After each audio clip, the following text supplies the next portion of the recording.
General Faiz के खिलाफ तो फील्ड जनरल कोर्ट मार्शल की कार्रवाई का आगाज कर दिया गया। टॉप सिटी केस, वो जो हाउसिंग सोसाइटी वाला केस है, वो मामला जरा साइड पर रखिए। उसके अलावा जो दूसरा मामला है कि मिलिट्री एक्ट की उन्होंने मुतअद्दिद दफा खिलाफ वर्जी की, उसके हवाले से सबूत भी उनके खिलाफ इकट्ठे हैं, और फिर जो दूसरी प्रेस रिलीज आई ISPR की, वो इसी से पैवस्ता है। ये सेकंड पार्ट जो था इन इल्जामात का जनरल फैज के खिलाफ के वो कलूड कर रहे थे, वो पाकिस्तान तहरीक इंसाफ के साथ मिलकर ये कहा गया उसमें कि वो इंतशार फैला रहे थे। नाम नहीं है पार्टी का, लेकिन जाहिर है कि कोई रॉकेट साइंस नहीं है, वो पाकिस्तान तहरीक इंसाफ की ही वहाँ पे बात हो रही है। हाफिज एहसान साहब हमारे साथ हैं, अजहर सिद्दीक साहब भी हमें ज्वाइन करेंगे। आप साहब बहुत शुक्रिया आपके वक्त का। सबसे पहले तो ये फरमाइएगा कि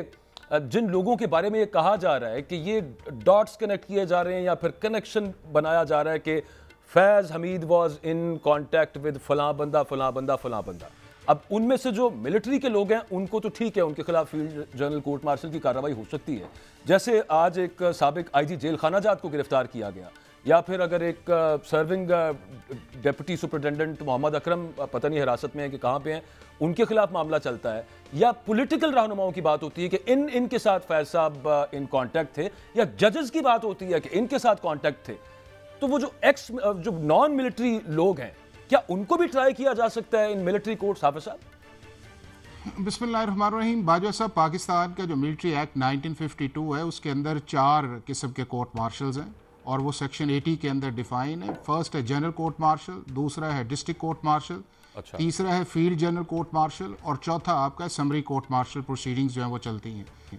अब उसके अंदर ये है कि अगर आप आर्मी के सर्विस ऑफिसर हैं तो उसका क्राइटेरिया जरा और है, लेकिन अगर आप रिटायर हैं, उसके बाद ये है कि अगर आप प्राइवेट लोग हैं तो उसके अंदर आपको सेक्शन 73 के अंदर जो है वो आर्मी एक्ट के अंदर कस्टडी के अंदर लिया जाता है, और सेक्शन 75 के अंदर जो है उसके अंदर फिर आपका सारा प्रोसेस जो है वो शुरू कर दिया जाता है। चूँकि उसके अंदर ये है कि कस्टडी के 8 दिन के अंदर अंदर जो है आपने उस कोर्ट मार्शल को स्टार्ट करना है। अब 4 चीज़ें बड़ी वाज़ेह हैं इस चीज़ के अंदर। नंबर 1 ये है कि अगर जिस तरह आपने कहा है कि वो पहले एरिया को छोड़ दें जो आपकी हाउसिंग सोसाइटी है, अगर तो चार्ज सिर्फ इस हद तक रहता है कि जो 2023 के अंदर अमेंडमेंट आई थी सेक्शन 26A और 26B, कि अगर आप पाकिस्तान आर्मी के एम्प्लॉय रहे हैं, आपको 5 साल तक पाकिस्तान की किसी पॉलिटिकल एक्टिविटी के अंदर हिस्सा नहीं लेना, और अगर आप उसके अंदर हिस्सा लेते हैं या कोई ऐसी इंफॉर्मेशन जो है जो लीक करते हैं जो आपकी एज ए ऑफिस के तौर पे या एज ए ऑफिस होल्डर के तौर पे आप पे थी, तो आपको 2 से 5 साल की जो है सजा जो है वो दी जा सकती है।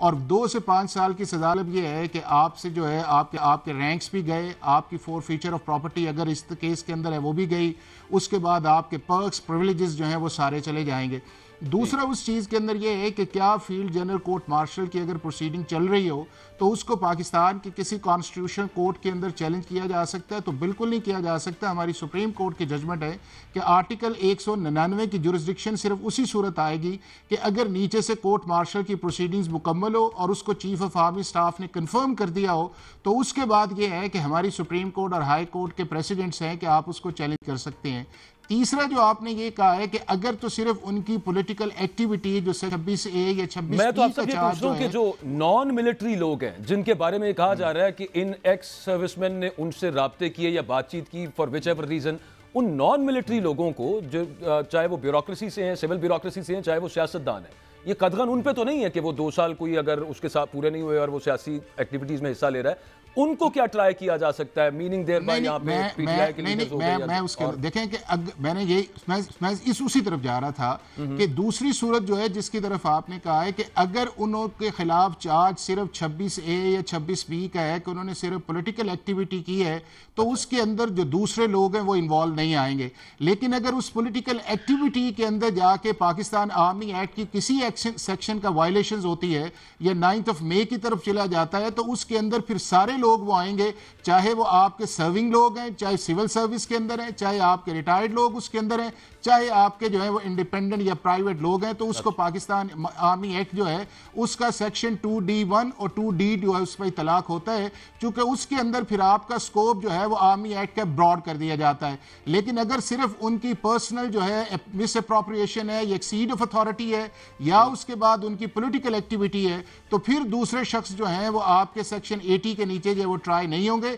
लेकिन अगर उसके अलावा जो एक्टिविटी है, जो सेक्शन 2D1 है या सेक्शन 59 है या आर्मी एक्ट है या 9 मई का इंसिडेंट आता है, तो उसके अंदर फिर अगर उन्हें मेन को ट्राई किया जाएगा तो उसके साथ जितने भी लोग हैं वो आर्मी एक्ट के अंदर ट्राई किया जा की बात हो रही है कि वहां पे किसी किस्म की कोई कंस्पिरेसी हैच हो रही थी। अजहर सिद्दीक साहब, ये गुफ्तगू आप हाफिज साहब की सुन रहे थे,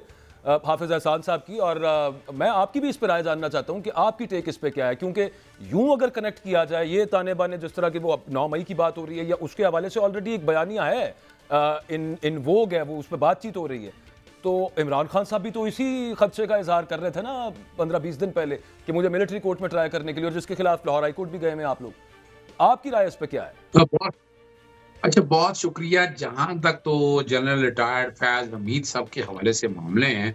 हम तो सपोर्ट करते हैं इस बात को, कोई हर्ज नहीं है, इंक्वायरी हो, इन्वेस्टिगेशन हो, ये इंटरनल मामला है। लेकिन ये मामला सिर्फ यहाँ तक नजर नहीं आ रहा। अब जिस तरह की बातें हो रही है ना, वहां वैसे तो इंटेंशन और मोटिव सारा नजर आ जाता है, बड़ी क्लैरिटी के साथ देखा गया कि इमरान खान साहब की प्रोजेक्टेड जेटी है जो रिहाई की वो अगस्त और सितंबर में। ये मामला जितना भी है वो टॉप सिटी वाला मामला 2017 का है। नवाज शरीफ साहब उस वक्त हुकूमत के अंदर थे, इतना अर्सा ये मामला चलता रहा, किसी ने इस मामले को नहीं देखा, और अभी एक बड़ा अहम मामला है। अब ये वकील की बात कर रहा हूँ मैं, तहरीके इंसाफ के रहनुमा के तौर पर बात नहीं कर रहा कि इसमें अभी तो बैठकर ये तय करना है कि ये सिविल नेचर का मामला है या क्रिमिनल नेचर का मामला है, ये भी देखना है। अभी वो एक अलग बात है कि कोर्ट मार्शल हो सकता है या नहीं हो सकता, उसमें मेरा अपना एक नुक्ता नजर है। और आपको पता है कि इसमें लार्जर बेंच ने कई प्रोविजन जो हैं इस कॉन्टेक्स्ट के हवाले से आर्मी एक्ट की वो अल्ट्रा वायलेंट डिक्लेयर कर दी हुई हैं, और वो मामला इंट्रा कोर्ट अपील के अंदर चल रहा है। यानी ये इसका इंतहा इतने आसान नहीं है, आने वाला वक्त बताएगा। और इसमें एक और बड़ी मजेदार बात है, अब मैं तो एफबी वाली जजमेंट पूरी पड़ी हुई है, उसके अलावा हमें अक्सर लोग हैं, हमारे वकला भाई भी हैं, शायद मैं पहला आदमी होगा ये बात करूंगा जो हाईकोर्ट रूल्स एंड ऑर्डर का वॉल्यूम 3 और उसका रूल 8 बड़ा मजेदार है कि जिसमें dual jurisdiction of court martial and civil court and the prescribed authority to decide by whom the case is to be tried.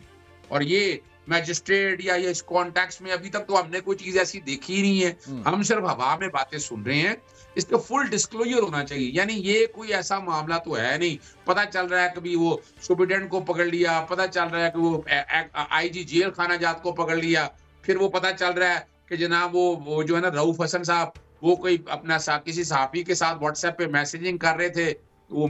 पता नहीं म्यूटनी होगी, पता नहीं कोई फांसी की सजा होनी है। इस तरह की बातें सारी हम सब देख रहे हैं। इसका बड़ा एक आसान हल है। किसी को मैं बासियत वकील बात अर्ज कर रहा हूँ, यानी मुझे खुद सीरियस कंसर्न है। मैं तो खुद चाहता हूँ कि अगर ये मामला है ये तो अच्छा है ना, इब्तिदा अच्छी हो जाएगी, 2.5 सालों में फिर जो कुछ हुआ है कौम फिर वो सारा देखेगी ना, यानी एक बेस तो आ जाएगी ना। फिर सिविल और ये जजेस को धमकियां देना और जजेस के साथ क्या कुछ होना, फिर लोगों को उठाया जाना, बहुत सी ऐसी बातें हैं, फिर वो खुलेंगी। इसमें हर्ज कोई नहीं है, मैं तो सपोर्ट करूंगा इस बात को। लेकिन हमारे यहाँ वजह ये है कि आपको पता है कि जब आप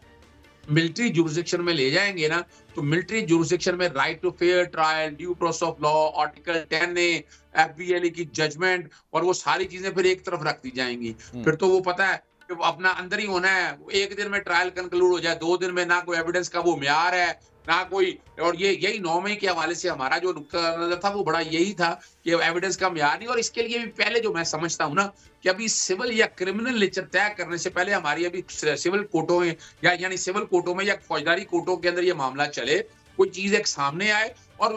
हमेशा ये होता है, यानी दहशतगर्दी अगर किसी ने की है या नहीं की, जब होता है, जब इन्वेस्टिगेशन चलती है, जब ट्रायल चलता है, तो ट्रायल में जब अदालत देखती है कि दहशतगर्दी का मुकदमा बनता है या नहीं बनता, वो दहशतगर्दी कोर्ट में भेज देता है, वो बाकी जगह पहुंचता है। जब इस मामले में इस हद तक जब बात सामने आएगी, फिर वो तय कर लीजिएगा कि अपना कोर्ट मार्शल होना है, जब बाकी चीजें होनी है। अभी इंक्वायरी हो गई, ये जो